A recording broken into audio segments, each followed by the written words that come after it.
ഇത് റോമിലെ basilica di Santa Maria in Aracoeli എന്ന പള്ളിയാണ്. ഒരുപാട് പടികൾ കയറി വരുന്നത് കൊണ്ട് സ്കാല പള്ളി എന്നും ഇതിന് വിളിക്കുന്നവരുണ്ട്. റോമിലെത്തി ഏകദേശം 3 വർഷമായെങ്കിലും ആദ്യമായിട്ടാണ് ഞാനിവിടെ പള്ളിയുടെ ഉള്ളിലേക്ക് കയറുന്നത്. റോമിലെ പ്രശസ്തമായിട്ടുള്ള മറ്റ് ബസിലിക്കകളെ പോലെ തന്നെ ഒരുപാട് ആർട്ട് വർക്കുകളൊക്കെ ചെയ്ത പള്ളിയാണിത്. അതിൻ്റെ സീലിംഗൊക്കെ കാണുമ്പോൾ തന്നെ നമുക്കത് മനസ്സിലാകും. എല്ലാം ഒരു ഗോൾഡൻ തീമിലും അതുപോലെ വൈറ്റ് തീമിലുമാണ് പള്ളിയുടെ ഇൻറ്റീരിയറൊക്കെ.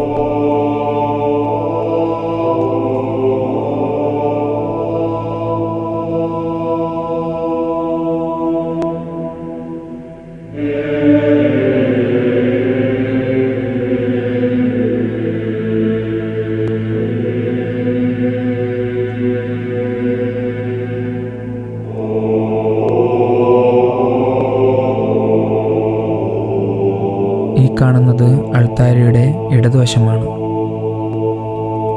ഇത് പണ്ട് കാലങ്ങളിൽ സുവിശേഷ വായനയ്ക്ക് ശേഷം പ്രസംഗം പറയാനായിട്ട് വൈദികൻ കയറിയിരുന്ന സ്ഥലമാണ്. പണ്ട് മൈക്രോഫോൺസൊക്കെ വരുന്നതിന് മുമ്പ് ഉയരത്തിൽ നിന്ന് സംസാരിക്കുമ്പോൾ എല്ലാവരിലേക്കും എത്തിച്ചേരാനായിട്ടാണത് കൂടുതലും ഉപയോഗിച്ചിരുന്നത്.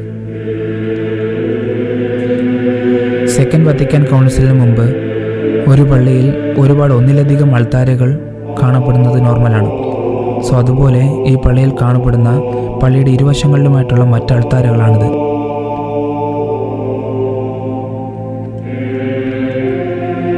ഇന്നൊക്കെ ഈ അൾത്താരകൾ അത്ര സുലഭമായി എല്ലാ ദിവസവും ഉപയോഗിക്കത്തില്ല എങ്കിലും പണ്ട് കാലങ്ങളിൽ ഒന്നിലധികം വൈദികർ കുർബാന ചൊല്ലിയിരുന്നപ്പോൾ ഉപയോഗിച്ചിരുന്നതാണ് അതൊക്കെ.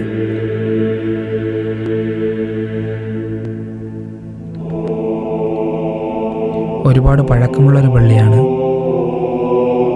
പ്രത്യേകിച്ച് അതിൻ്റെ ഫ്ലോറിംഗ് ഒക്കെ കാണുമ്പോൾ തന്നെ നമുക്കത് മനസ്സിലാകും.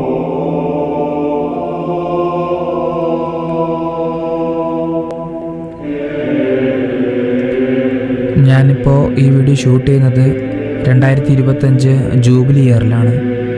അപ്പോൾ റോമിൽ ഒരുപാട് വിശ്വാസികളൊക്കെ തീർത്ഥാടനം ചെയ്യുന്ന സമയമാണ്. അതാണ് പള്ളിയിൽ ഇന്ന് കുറേ ആൾക്കാർ കാണുന്നത്. ഇപ്പോൾ ഈ കാണുന്ന ഫ്ലോറിങ്ങിൽ ഈ കാണുന്നതൊക്കെ ഓരോ കല്ലറകളാണ്. ഞാൻ ചോദിച്ചപ്പോൾ മനസ്സിലാക്കാൻ സാധിച്ചത് പണ്ട് കാലത്തെ ബിഷപ്പുമാരും അതുപോലെ രാജാക്കന്മാരുമൊക്കെ അതുപോലെ സമൂഹത്തിലെ പ്രധാനികളായിട്ടുള്ളവരെയൊക്കെ മിക്കപ്പോഴും അടക്കിയിരുന്നത് പള്ളിയുടെ ഉള്ളിൽ തന്നെയായിരുന്നു.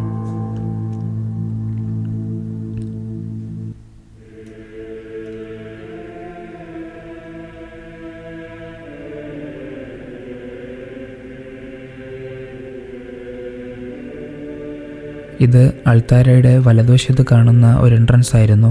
ഞാൻ ഫസ്റ്റ് ടൈം വരുന്നത് കൊണ്ട് തന്നെ വളരെ എക്സൈറ്റഡായി ഉള്ളിൽ കയറി നോക്കിയായിരുന്നു. അതൊരു ചെറിയ അൾത്താരയായിരുന്നു, ഒരു ചെറിയ കപ്പേള പോലെ.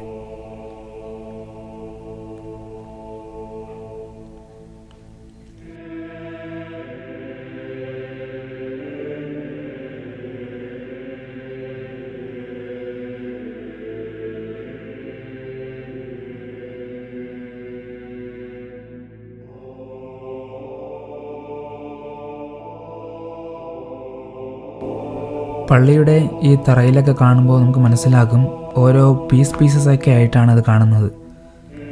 ഓരോന്നും പലപ്പോഴും ഇളക്കി മാറ്റി പുതിയത് വെച്ചതാകാം. അതുപോലെ ഈ സ്റ്റാച്യൂസ് കാണുന്നതൊക്കെ ഓരോ കല്ലറയാണ്. അപ്പോൾ അവിടെ പണ്ട് കാലത്തെ ബിഷപ്പുമാരും എംപറർമാരെയൊക്കെ അടക്കിയിരിക്കുന്ന സ്ഥലങ്ങളാണ്.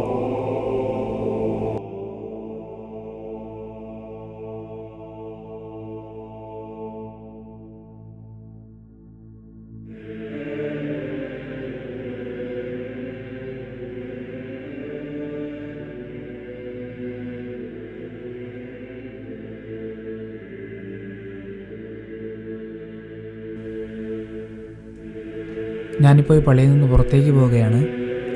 അടുത്ത് ഒരു പേപ്പൽ ബസിലിക്കയിലോട്ടാണ് പോക്ക്, സെയിൻറ്റ് പോളിൻ്റെ പേപ്പൽ ബസിലിക്ക. അപ്പോൾ അത് മറ്റൊരു വീഡിയോയിൽ കാണാം.